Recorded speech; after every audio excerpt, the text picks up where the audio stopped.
Pemirsa, jumpa lagi dengan saya Joko Indro Cahyono. Tentu saja hanya di Karisma Promotion and Production, ajangnya orang kreatif dan inovatif. Wow, pemirsa, siang ini saya lagi hunting ya di kantor Pemda DIY ya Pak ya. Ya, Ini ya, saya DIY. langsung ketemu dengan staf ahli Gubernur Provinsi Daerah Istimewa Yogyakarta. Bisa diperkenalkan Pak nama Bapak lengkapnya? Nama saya Kuncoro Cahyo Aji. Gelarnya apa Pak? Gelar lengkapnya adalah Dr. Insinyur Kuncoro Cahyo Aji MSI. Iya. Sementara ini saya di staf ahli gubernur bidang ekonomi pembangunan. Bidang ekonomi pembangunan, ya, ya, ya. Bapak kayaknya enjoy ya di sini. Ya, kita jalani saja semua. Iya, sudah berapa lama Pak di sini? Saya pelantikan sejak 1 November 2023. Oh, masih ini sini berarti. Saya dengar Bapak sebelumnya pernah jabat kepala dinas ya? Ya. Bisa dijelaskan kepala dinas Ya, apa Pak? saya Kepala Dinas Lingkungan Hidup dan Kehutanan. Sebelumnya saya sebagai Kepala Badan Diklat Oh iya? di DIY. Iya, iya, iya, iya. Wow.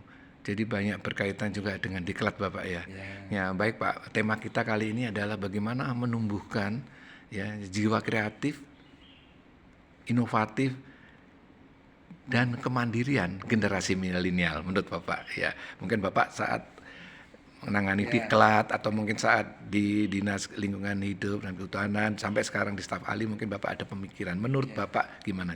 Jadi sebetulnya inovasi itu sangat dibutuhkan ya. Ketika kita menyadari bahwa hidup kita itu kan seperti kurva normal ya. Kurva normal. Awalnya pasti kita seneng banget. Pada titik tertentu pasti kemudian kejenuhan atau kebosanan itu mulai muncul mulai turun. Pada titik turun inilah sebetulnya inovasi itu sangat dibutuhkan. Betul.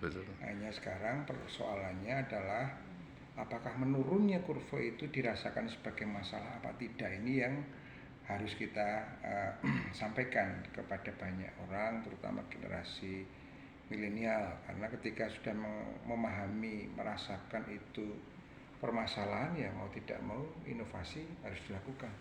Iya. Nah, bagaimana cara melakukan inovasi pasti sangat tergantung kepada kreativitas masing-masing. Iya. Kreativitas itu ada di otak kanan, sementara yang otak kiri ini adalah area untuk belajar. Kreativitas tentu tidak akan muncul tiba-tiba manakala kita tidak pernah belajar. Sehingga saya selalu pesankan kepada generasi muda, selalulah belajar dari mana saja.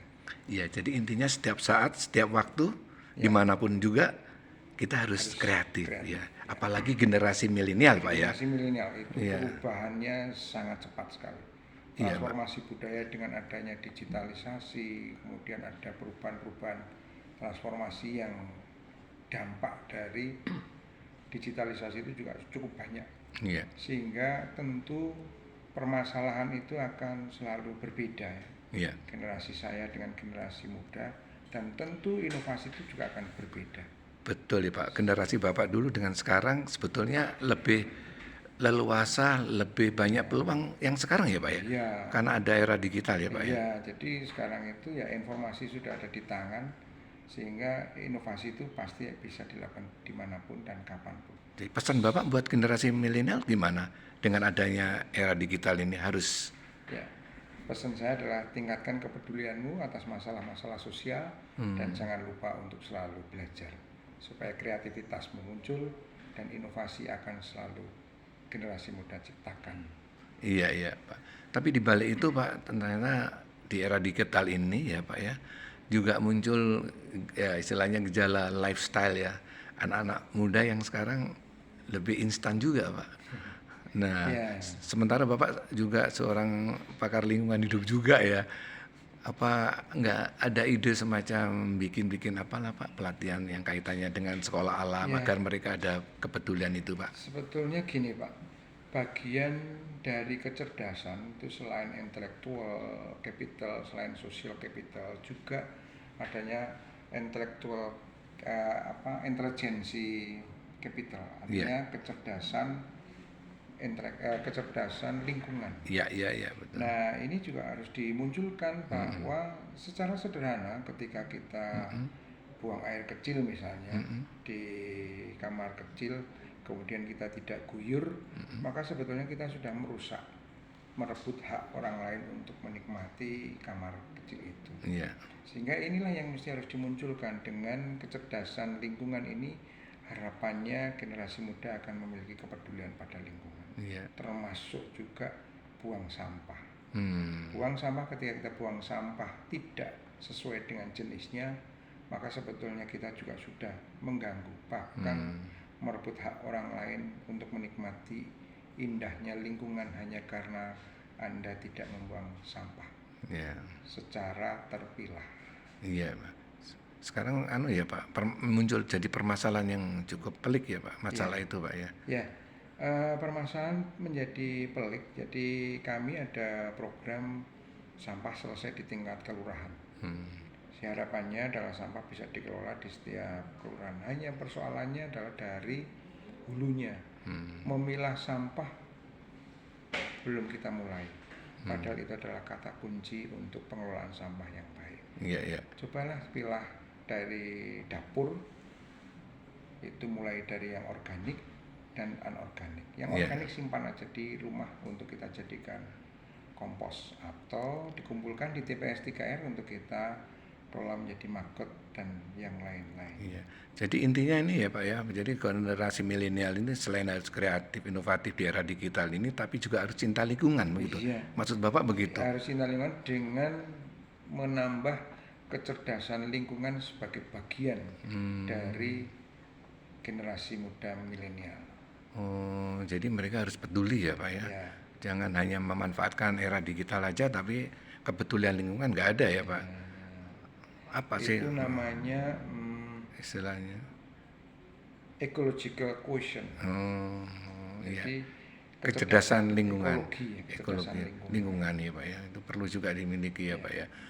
Nah, Bapak tadi kita singgung sedikit tentang kaitannya sekolah alam, itu kayaknya perlu nggak toh Pak, agar anak generasi milenial juga ya lebih mencintai alam Pak. Sebetulnya sekolah alam sudah dirintis ya, sudah ada, bahkan semacam sekolahnya tidak di kelas, tapi langsung di kawasan hutan.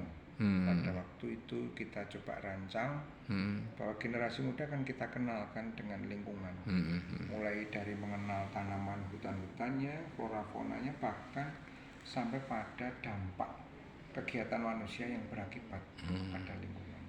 Iya, iya Pak. Iya Pak.